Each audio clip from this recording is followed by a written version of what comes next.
Leroux. Say again? I said, hello, Darrell Leroux. Hello. Are you getting any echo from when you talk? No, because I have my headphones on. Well, I'm trying a new speaker system, so I'm wondering if it's creating any problems. I don't hear anything when you talk other than you. Well, that's good, because I was also concerned if the microphone would work with these particular speakers plugged into it, and apparently it does. Very good. So, you may be wondering, or not, why I called you today. I am talking to old-time friends who have had an interest in gaming, and you would be the person that first mentioned Dungeons and Dragons to me. I've never heard of such a thing. We were in the library in either 9th or 10th grade, and you said there was this game you were playing. And I don't remember everything about the conversation, but what I remember is that I kept asking, well, what if you just want to be a farmer? And you were like, well, you can do that, sure. And I was like, okay, well, there you go. I guess that's how you win. And you were like, well, no, that you don't really win. You just keep going. And I was like, I didn't understand the concept of keep going. So yeah, it was new and different at its time, man. It wasn't like any other board game or sports that we played. So we're talking about like 1982, maybe 81, somewhere in there. Whenever I remember this happening. But if you would you tell me, or can you remember how you were introduced to it and what those first role-playing experiences were like? Like, were you always one of those kids that was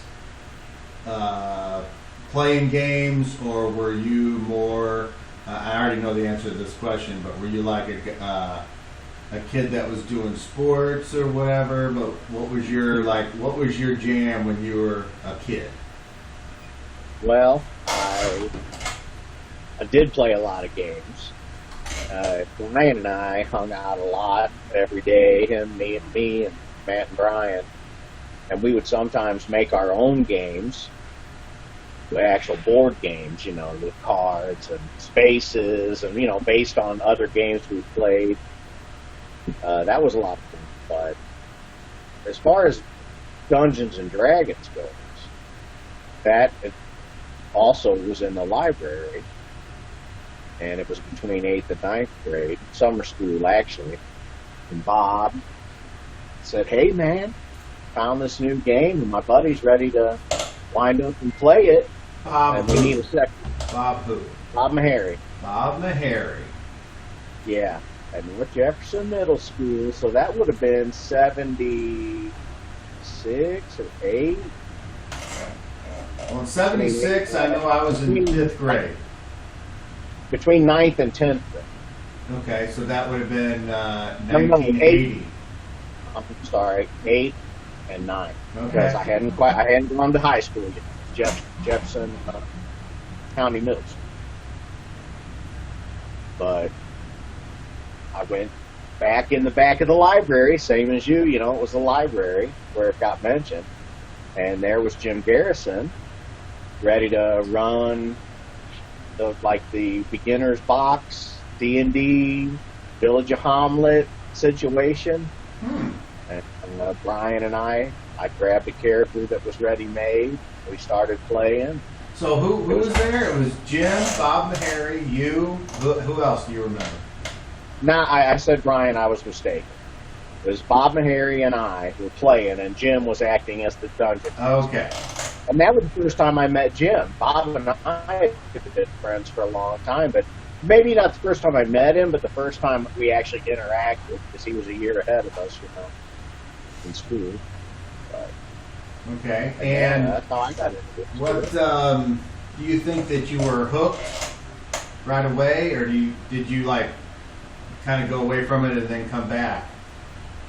Well, I was pretty hooked on it because I went right home and told Brian, hey, man, this game is awesome.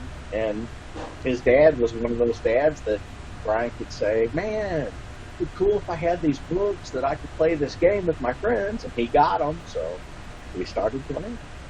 And then was it just mostly you three? You and Matt and Brian?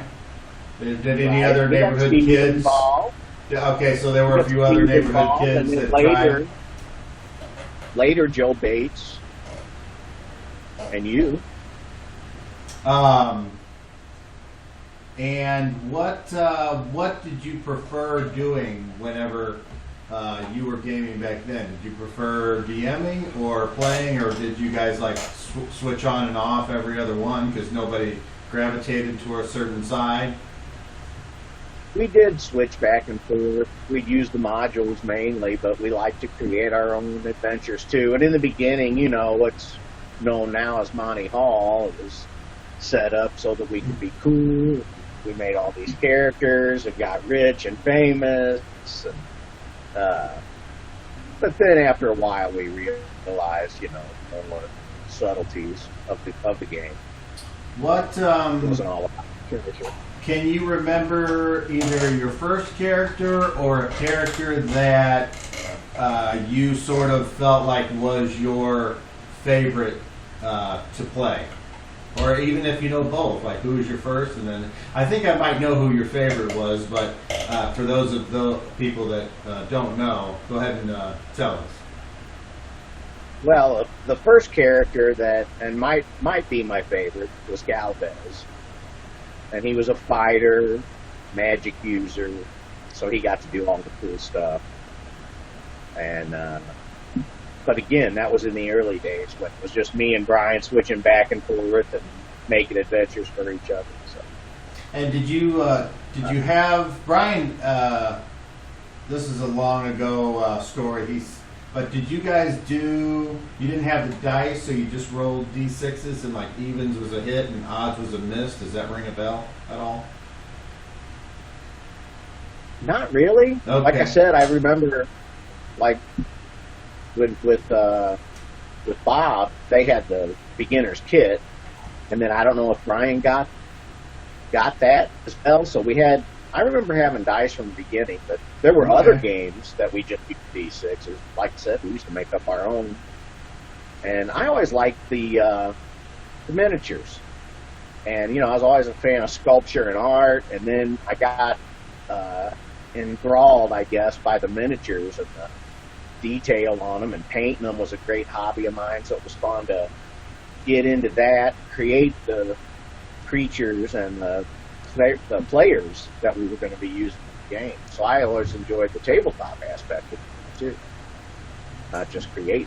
Were you a prolific painter? Was that something that you were like churning out like a new one each time you played, or if you DM'd, you'd like to spring a new character on them, or were you just like, that sounds cool, and you grab a monster and just paint it and then put it on the shelf? In the beginning, it was just, I started collecting the old Grenadier sets at the hobby shop and painting those for fun. And just so we would have tokens basically to use. You might use a dwarf for a giant, but just so we had some. But then later on, after I met John and Jason and Wendell, we'd all get together and we'd paint figs long into the night. Join some adult entertainment. I don't know what that means, but that's great. And I had a pretty large collection of my own, which you know because it's in your case now. Been there for a long time. When I fell on hard times, Cobb was ready to cob out. And I told him my collection. Well, you know, there's... So you got quite a few in your case that I've painted as well. I'd like to think that they were treated with as much care and respect as if you still owned them. So it's not like they were trashed or allowed to be played with by heathens from the next subdivision. So I remember that Galvez. Can you tell me like maybe either a typical or an outstanding story or moment for Galvez that the players, if they were sitting around now, they would remember that as, oh, remember that time Galvez did that thing? What would that thing be? Because off the top of my head, I always think of the motorcycle. The motorcycle. We had to travel through time. And I actually have a drawing of that. And I was going through organizing actually characters not too long ago. When I found that motorcycle, and in the drawing, he's being chased by an Aarakocra. And I'm like, man, I don't remember having a motorcycle. But like I said, we had it all. We had gone through time. We did so many different things. It's hard remembering one, but I do remember he created a magical race, the Centaur, which was a centaur tiger, basically, that had a man's torso with a tiger head and body. I have that figure in there somewhere. The thing about the figure, was that one that you made, or like, did I buy that and then you put it together? That is a custom. Okay. That is a custom-made creature. I think I might have to break that out. It's the first character I can remember playing in your Skell game. Was Tyga, and he was the Senator. Boy, that and about what year did you actually like start coming over? We're talking probably the trailer, I would think. So this would have been the second age. 86, maybe. Well, I moved to the trailer in '88. Oh wow! And I was there until '99. And before that, you were in the house in High Ridge? Just for that 1 year, yeah. I was there right after I turned 21, so right after I turned 22. So that was like 1988 was when I was 22, and then I moved somewhere Must have been closer to that. Okay. When I moved back in the area, I moved out.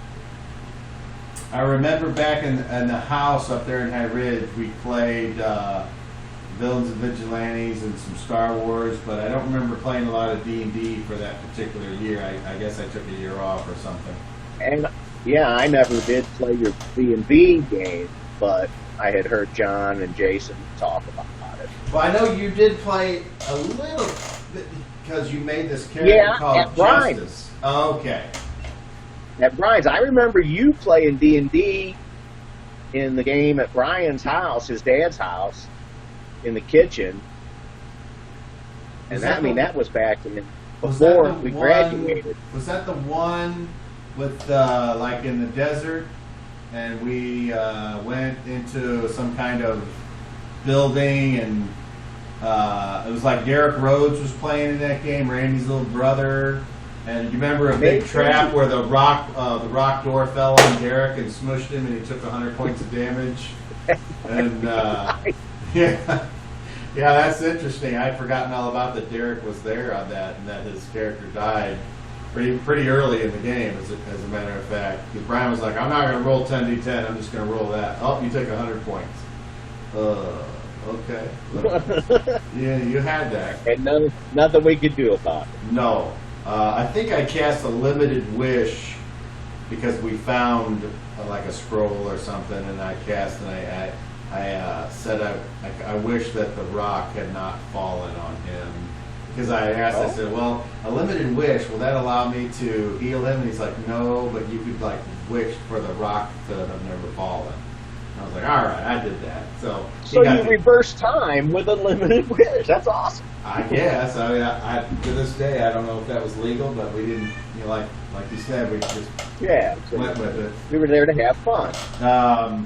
So we moved then into the second age of Skell, and from what I remember of your characters, the ones that I remember the most in my mind was Simon de Clay. He was a knight of Renals, Cavalier. And so he was, he was. You were playing first edition back then, Yeah, and Cavalier class. I don't remember a lot about him other than he I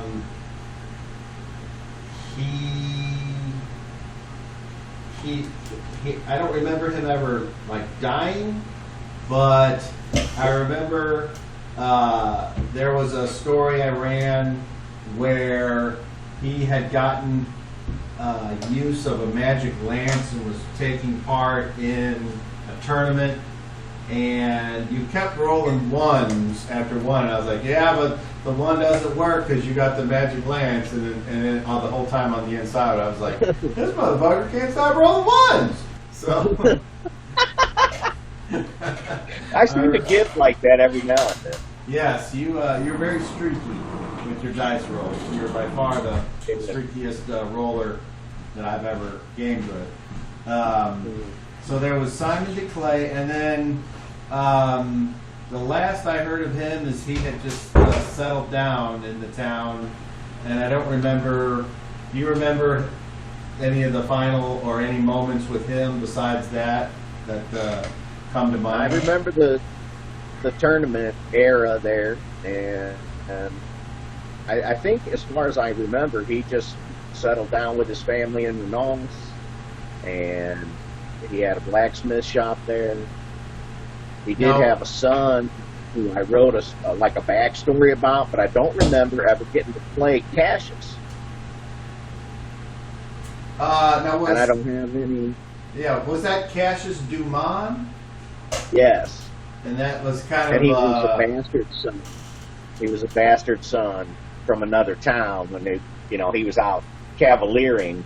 Was that something I made up and sprung on you, or did you create that part of your story? No, I created that because Okay. I was making a new character, and I'm like, hey, how about this? And you said, yeah, cool. Okay, all right.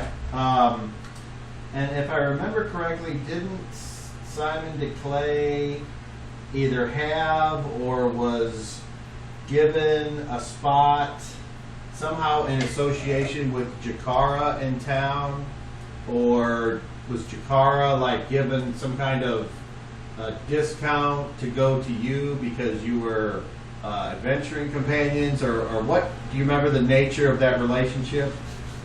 I remember that they were in several adventures together, and he fixed his armor and made his armor, most likely.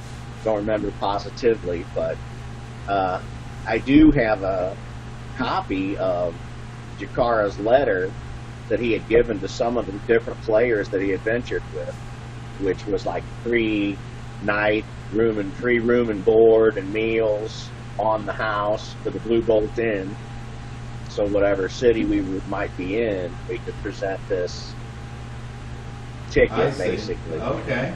So that was cool. But that was for Cassius, not for Simon. Okay. But I remember him and Simon did adventure more together. Again, I don't remember playing the other characters.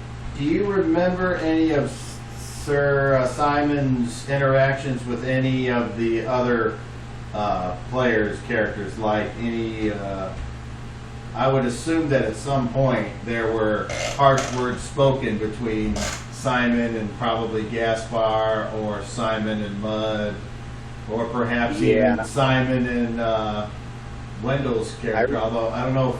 I don't Farron, remember if you gamed much. Okay, so you do. I remember Farron and Simon not seeing eye to eye on a lot of things because, of course, he was the knight, and Farron was a gnomish illusionist. The greedy little. He would always run. I immediately go for the trick. So he was always up to something. Yeah.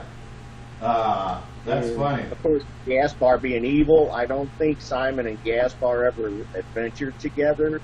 If so, it couldn't have been much because they wouldn't really fit in the group. Now, Rad and Gaspar, I think they got along pretty well.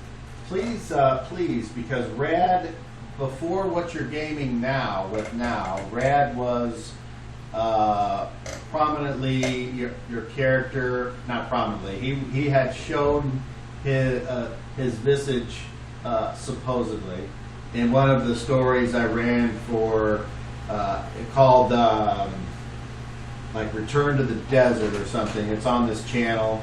That was a story that we played through with you and your son now, who's, what is he, like 20? Yeah. Yes. Is your son 20? Yeah. So that character is older than he is. And that's always nice.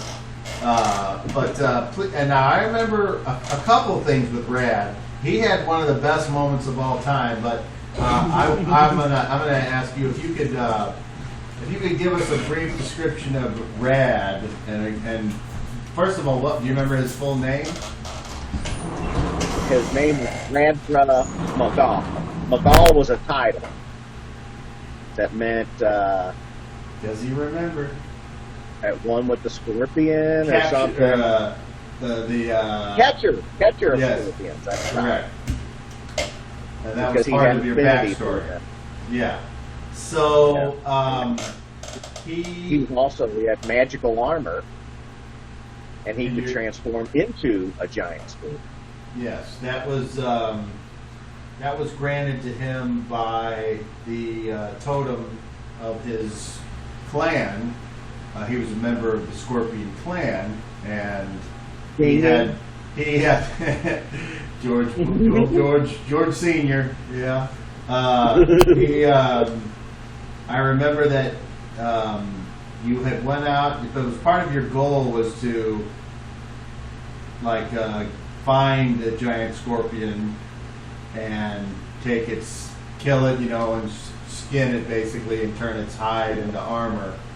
But because you were such a devoted servant to the Scorpion clan, the totem god of the Scorpion granted you the ability to change into a scorpion when you had that armor on, and you decided that was a needed thing. And you didn't really do it that often. I think you did it once or twice when it seemed like the proper thing. You didn't just every time. I walk around town as a scorpion. You were smart enough to not do that. And was Rad also, was he the one that lost a bunch of intelligence, or? He may have. He had a low intelligence, but a high strength and dexterity. He was a barbarian. I remember what it was. You rolled a character named Zendel Denizen, and you got a natural 3 for your intelligence, and it was and I think he died immediately. Well, there you go. I guess so. I don't remember that one. The name sounds familiar. And Rad had a axe called Demon Blade, and he had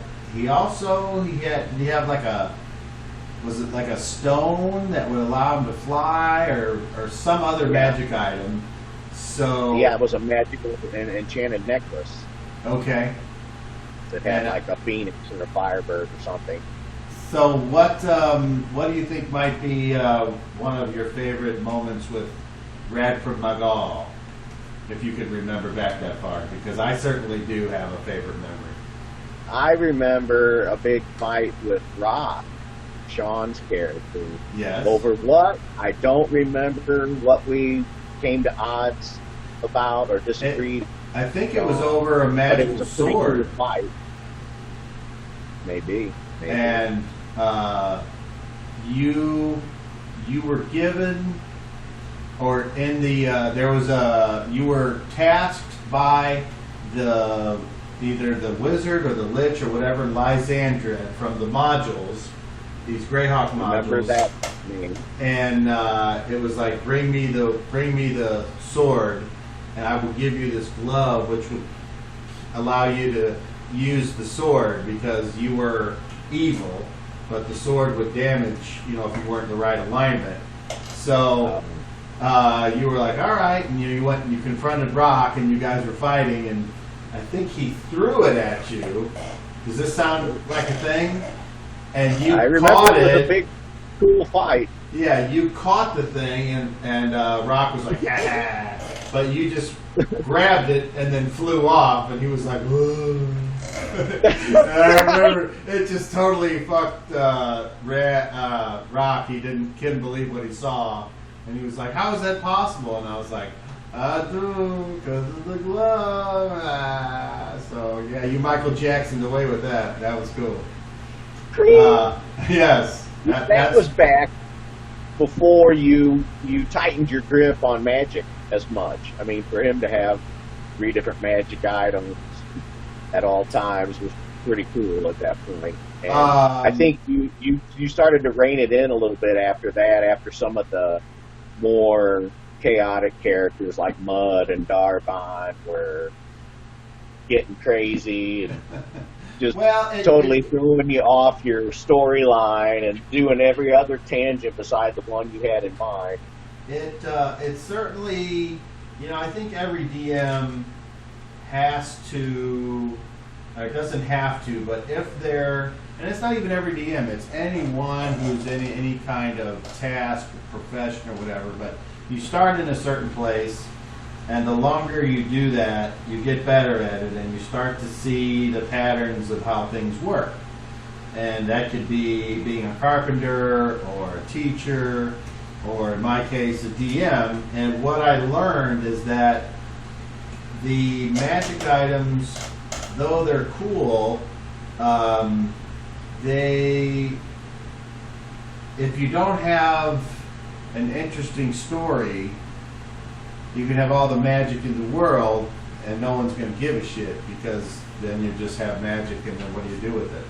So I figured, well, if it's a story that's supposed to be, or it turns out that that's what's making the game interesting, then how about if we make it less complicated, and instead of having to remember all these +1s and looking up constantly what something does, it's just, you can look on your sheet and go, oh, there you go. That's kind of where it started with me. So instead of just saying like, oh, there's no magic, I created a story around the magic was leaving and what was causing that. I see. And I wanted the characters that were spellcasters to be more special than just anybody. Any bartender could cast magic missile on somebody if they're acting up. Right. So that was kind of the direction that I went, and I found that I was kind of basing it off of the Arthurian mythos that I was reading, and not everyone had magic, but there were certain swords that were very magical, of course, Excalibur being the pinnacle of that. And so I kind of wanted my game world to be more like the Arthurian mythos rather than like the Forgotten Realms. Yeah, less fantasy, a little more realistic, I guess. But of course, the trope is what I think. How can you have realism in a game with dragons and magic weapons? It's like, well, I want my fantasy to be realistic. That's my only answer. There you go. Well, like you said, it's the depth of the story, and I always enjoyed that you kind of rewarded people, or you give a few bonus XP for the backstories and the artwork, and stuff that you've amassed over a long time. That's quite a lot invested in the story and the world and the setting that you've created. Well, I knew that I couldn't get people to work for nothing. Right. Every once in a while, you find that person that likes it as much as you do, but those are rare. So to get your everyman to create a fuller story, I figured, well, why don't I just give them XP for all these stories, and then they'll get a reward for it. And that seemed to create a lot more depth in everyone's story. Rad had like a lady friend, but I don't remember. And I think that's what Lysander ballet. maybe a courtesan that he picked up along the way, or I don't remember how they met up, but I remember that was what Lysandric sort of held over his head, was he had her in chains. And there was nothing that the classic barbarian scene with the woman in chains and the evil lich laughing, "Do my bidding, puppet." I might be able to find some of that. I bet you I've got that in some old Yahoo. I had a whole bunch of that shit in the Juno email program, and then you and I shared several emails on that where I was writing stories and you would role play back on the email. And that was every DM likes it when the player gives them ways to fuck their characters. DMs love that. That's what it boils down to. And if a DM does that, it also shows that they're willing to take what you created and put it in their story. So that way, it's kind of like paying homage to what you've done. That's the way I view it, anyway. And that gives the players a little bit of a vested interest in the storyline. You can't focus on one person all the time when you've got multiple players, but each person has to feel like their part in the story is, they're playing toward it. Something's happening for them as well as the other guy across the table. So let's jump a little bit forward. So the trailer comes and goes, and then I get married and move into a house. Imperial. Can you remember? I don't think you made it over to the house that much. I think you were on your own journeys. Well, there was a short time. I was living in on Alpine in the Blue House by the lake, so it was quite a drive out there each week, and it became too cumbersome. But I did have fun, and that was when I joined in. You had the Jims, Smooth, and King Queen, the Sean, and Wendell might have been playing still. Wendell would have been playing Woody by then. Yeah. And I remember that's when I started Azar, I believe, with the Sword and Stone Company. He was fresh off the farm and wanted to head toward the Emerald Kingdom and learn more about his elven background. And Azar took part in the very ill-fated first attempt at White Plume Mountain. Yes. And that adventure, for those of you familiar with that first edition adventure, there's a scene where you're going through a tunnel into a cavernous area, and it looks like you're basically whatever it looks like. You're inside a bubble, and the bubble is holding back scalding hot water that the volcano is keeping heated because of the thermal activity, creating the white plume. And in the module it says you have to be careful when fighting the giant crab, because anything that punctures that bubble will cause the water to rush in and probably kill everybody. And sure as shit, one of the characters cast a fireball, and it caused that. And there were a couple characters that didn't make it. I know Azar died, but then I think he was given a second chance by something. Some salvation. Yeah. I know Rock was there, and he was hurt badly, but he managed to be alive. But there was another elven mage that died, and the dwarf that Smoothie was playing died. That was a bad one. But many years later, in the Northern Realms campaign, I decided that it was time to go back to White Plume Mountain, and created an opportunity. And wouldn't you know it, but Azar Dugan went back again with Rock, I think. And was it Azar?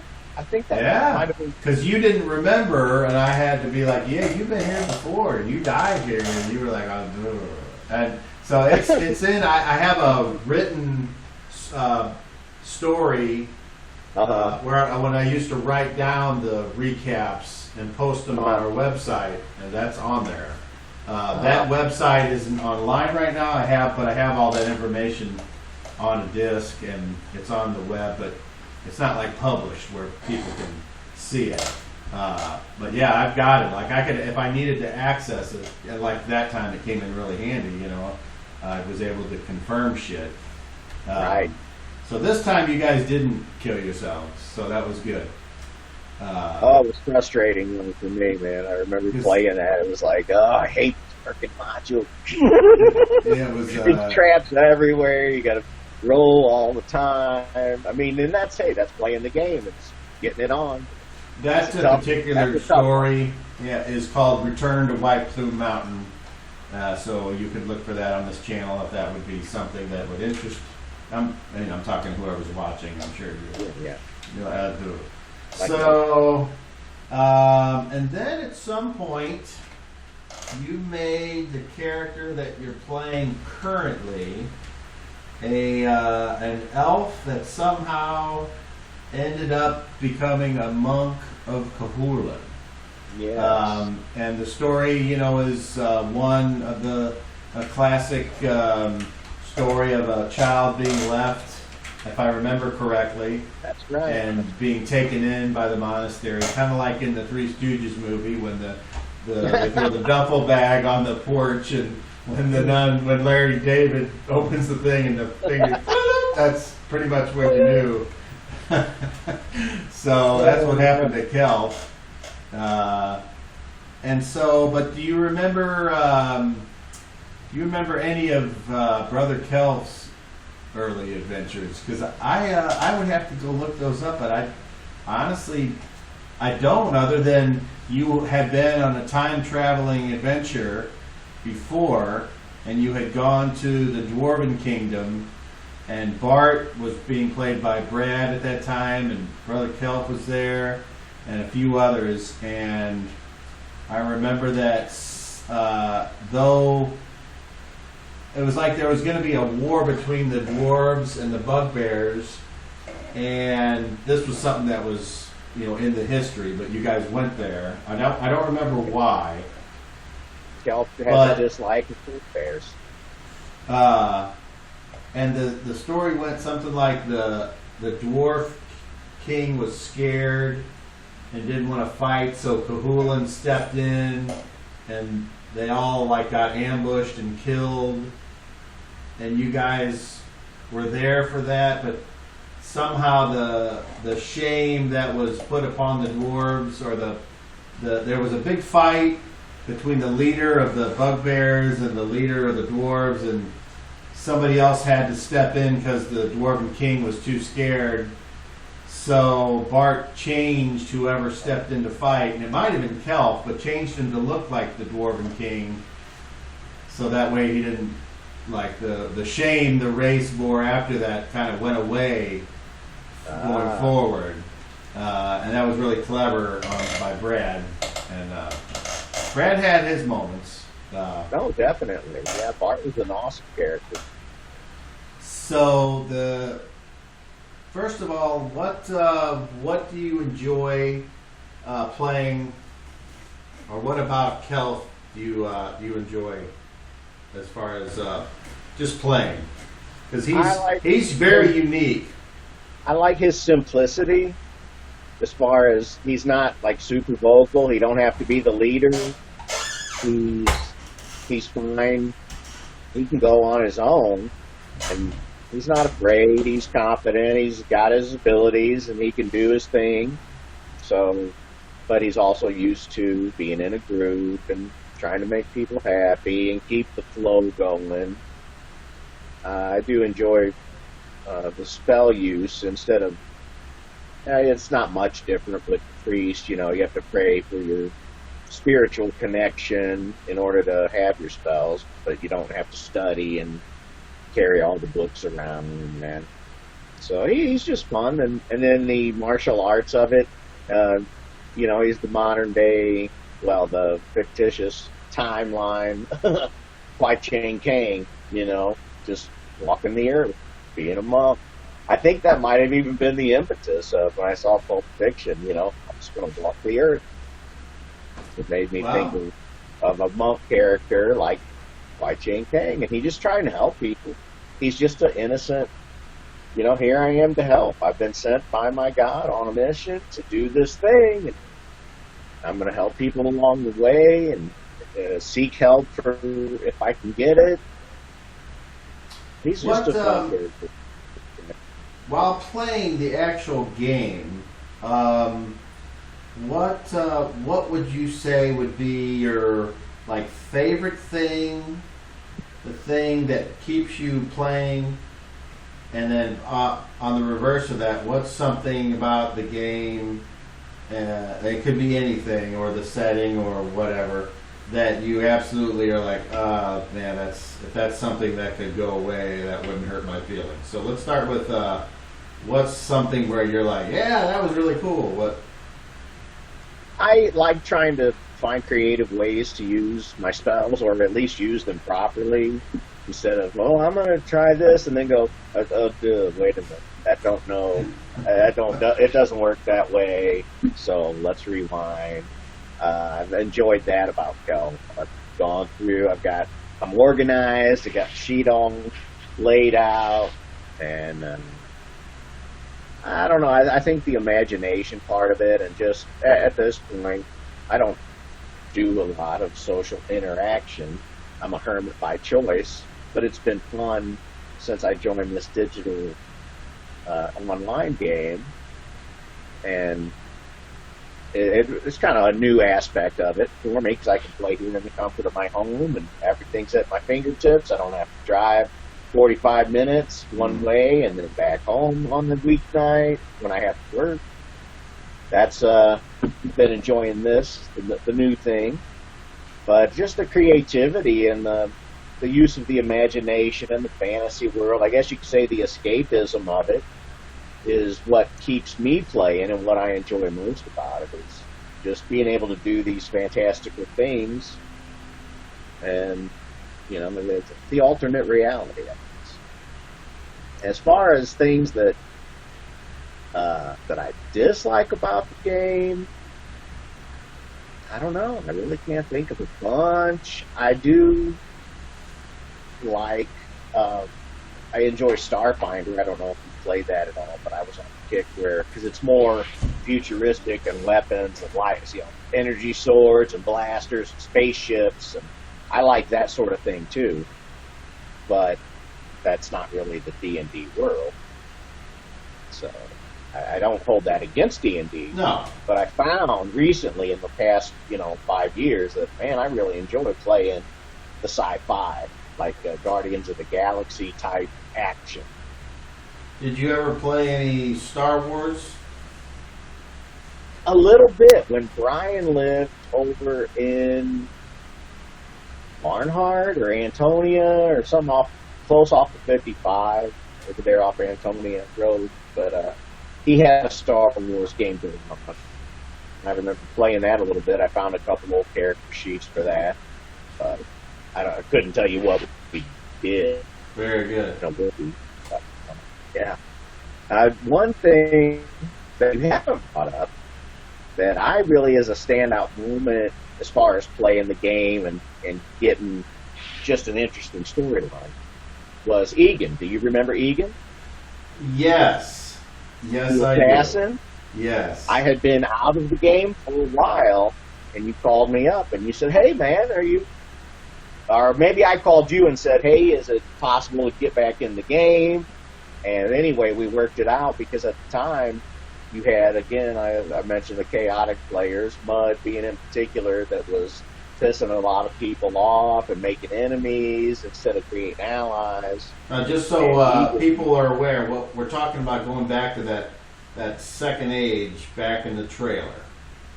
And Jason, who you might have seen my interview with him previously on the channel, I don't remember us bringing that up in the interview, but I'm very glad that you have brought it up here now because it is a story worth saving for all time. So please continue. He was an assassin who was hired to kill Mudrathun, the barbarian warlord, who, he was a pretty powerful character at the time. I don't remember if he was, it might have been like a third or fourth, fifth level at that time. But he joined the group and gained their trust as a thief, basically representing himself as a thief, and got in there and gained their trust and went on some adventures until he felt like they were, completely, they were not suspicious of him at all. And he finally had his opportunity in a jewelry store or some place that Mud and him had broke into. Okay, hold on a second. Hold on a second. Let me add some context to this story. So I remember that Mud was constantly just creating chaos wherever he went. If you're not going to follow the law, you're going to piss people off. And he finally pissed off enough people to where he pissed off the wrong one. And I don't remember who it was, but it was somebody that could pay to hire an assassin. So Darrell played Egan for, gosh, it felt like 2 months or maybe more than that. It was a long time. And I mean, I had actually forgotten. Play it. Yeah, I think I had forgotten or thought that maybe he just was like, never mind, whatever. And then when he made his move, everyone at the table was just like, what? What happened? So, and that was part of it. Go ahead. I mean, it was a total shocker. Yeah, we were in that building alone, and I guess it was probably John's character Darvon, and maybe Farron, maybe Blade. I don't remember who all was there, but they were out front still, and the opportunity was there. There was a back door, and he took backstab and slid that knife up under Mud's ribs and slipped it into his lungs and heart. It was coated with poison. I think it was a pretty good roll, too. Yeah. You backstabbed him, and I remember Jason going, what? He looked at me, fucker. And he failed his saving throw, but and crumbled. And you went and you out the back and hopped on a horse. That's right. But you and Mud had fought enough to where you were damaged. Oh, so he didn't die right away. Yes. Okay. And so it was like a couple rounds, and then it was like, you're done. And he was just like, this is terrible. You know how Jason gets, he's dramatic. And so you hopped on the horse and took off along the front because that was the way to go. At least that's the way I remember. Maybe you went I remember the other Darvon either came through the building and out the back door as I was leaving, or as I rounded the corner of the building. I mean, he saw Mud, was like, what the fuck? And he was on the trail. And he got me. He got me. He took the shot. I remember he took the shot, and he rolled a natural fucking 20, of course. He killed me. I believe he and killed me. It shot through your hand, but the way I said is that, it hit an artery and you fucking just bled out, and you were like riding on the horse for a little ways before you just fell off because you were like, ugh. And that's because you were, if you hadn't got injured in the fight with Mud, you would have escaped. Yeah. And taken the time to have to fight him off and try to get away. Yeah. Yeah, because once I made the move to collect that bounty, that, my playing, that character was done anyway. I couldn't just come back and go, hey, I'm still going to play, guys. They'd be like, fuck you, bastard. But that was a lot of fun, keeping it subversive. It was a secret. It totally was. And that's hard to keep in a game because usually somebody figures something out, or something leaks, or somebody metagames. But in that instance, you didn't let on, and neither did I, and they never caught on until the actual act. And that's very hard to do, I think. It was a lot of fun playing. The look on their faces made it all worth the 2 months I got to play, and just knowing that I had them all, trusting me, and then just. Yes, that's definitely a classic of all time in the world of Skell. So let's change the subject a little bit. I'd like to kind of start winding down on this interview, but this topic I find near and dear to my heart. How does it make you feel knowing that your love and nerd tradition has been successfully transferred to your offspring? That makes me happy. It makes me smile thinking about it. Those of you that saw wish to the Northern Realms story or the Return to White Plume Mountain, there's a red-haired guy that always Lee. sat on the left, and that was Lee, and that was Darrell's son. And if you watch that, you saw that the nerd leaf did not fall too far from the geek tree. So, that's a fun thing that we got to share together by playing. We played a few times together, and I introduced him to the game as well. But once I planted the seed, and then he played with friends, and then he came back a couple years later. He's like, "Yeah, I kind of get it now. This is cool." Is he playing anywhere right now, as far as you I don't know? think so. I don't think so. He was running a game for some friends. For a while, they were playing fairly regular, but I don't know. He was also doing an online game similar to what you're doing now with us. Oh, But very good. I'm not sure if he's still doing that. My son is nerdly, but he's really much more into the video game aspect. So he enjoys playing, but as soon as the game's over, he's just like, "I'm out," and he's back in his bedroom with the controller that in his instant hands. action on the video, it's easy to get into that, like Yeah. with games like Skyrim or whatever, where things are going on all the time and it's just your character. I don't think he has the patience for the developing of the story right now. He certainly has matured, though, because if you look at the videos where he first starts playing, I mean, he's actually like smaller. Oh yeah, And he came a long way. As he got taller and got a few years under his belt, he's gotten to be. Certainly, we know adults that are terrible compared to our sons. I enjoyed his playing the goblin. I can't remember, was it Gloop or Glump or Mugleb. Mugleb? Yeah, I thought that was a fun character. I enjoyed having him around. But of course, I was playing Kelp, I think, at the time. So they were just like Kelp gets along with Waldor in the game now, because he's like the misfit reject. I mean, they're all kind of misfits, I guess. But yeah, he's got a thing for the little guy. And people pick on him. He's like, "Hey, man, got it."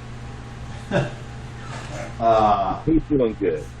So, to wrap up, from a personal point of view, any DM is always, if you're lucky, if you can have a player who understands pathos and a little bit of acting and a little bit of, has experience under their belt already, so you don't have to waste any gaming time training them. Yeah. And so when you have been able to game through our many years and adventures in real life, it's always been a pleasure, but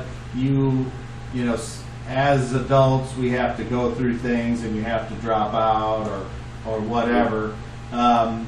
But I will say, out of this COVID situation, one of the best things is using my brain and going, "Hey, we're already playing online. Why don't I fucking invite Darrell?" Because that was the main impediment to you showing up, was the fact that you live an hour away. But Right. online, you're just right here in the screen. So I don't know how they shrink you up like that. That's a great idea.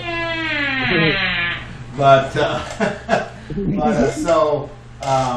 and with the technology and the way that, as an older person who hasn't, frittered my money away on drugs and whores, I've been able to set up something to where we can all see you and hear you, and so for me, it's been a real joy bringing an old school, old friend back into the fold. You invite me. Yeah, it's great. And it's neat that you have created that venue for everybody, the people that do get to come and play. You've got that whole situation. It's a great outlet. It's good, clean fun. People get along, make new friends. That's just cool. Well, back in the old days, the people would sit around and play poker, and that's how they would spend some time. And here, we're just playing a different game, but we're still around the table. So telling stories and rolling dice. So I guess that's all I got for you, Darrell. I appreciate you taking the time to indulge the big bear here and those questions. Blast from the past, trip through the past, thinking about different things. Some I've forgotten.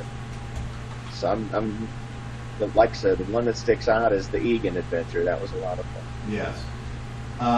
For those of you who don't already know,